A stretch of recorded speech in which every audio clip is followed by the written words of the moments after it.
এই পর্যায়ে খুব দ্রুত নিচে নেড়ে দিতে হবে, না হলে নিচে লেগে যাবে।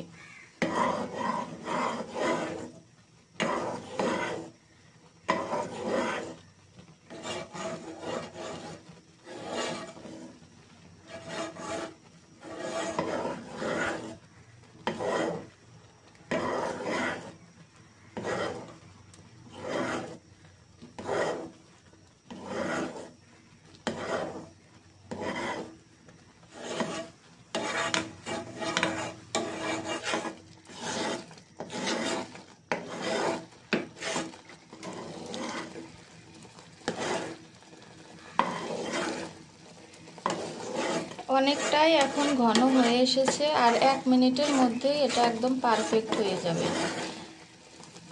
তো এই ক্ষীরটা কিন্তু একটু এরকম নরম থাকতেই নামাতে হবে, কারণ ঠান্ডা হওয়ার পরে এটা আর একটু শক্ত হয়ে যাবে।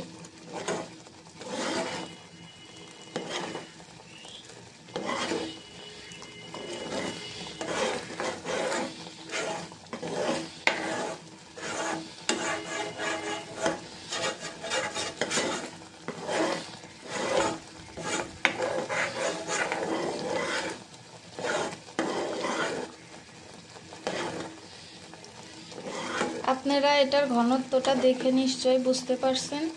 এই পর্যায়ে আমি চুলাটা বন্ধ করে নামিয়ে নিব, কারণ ঠান্ডা হওয়ার পর এটা আরেকটু শক্ত হয়ে যাবে।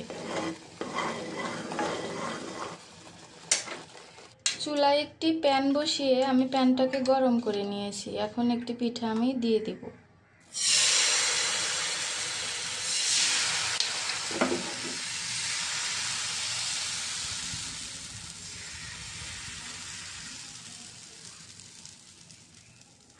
পিঠাটাকে খুবই লো হিটে ভাজতে হবে।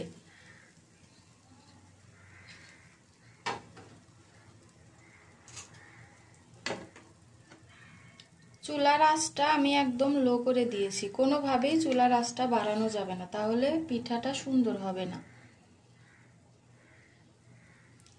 এখন আমি তৈরি করে রাখা পুরটা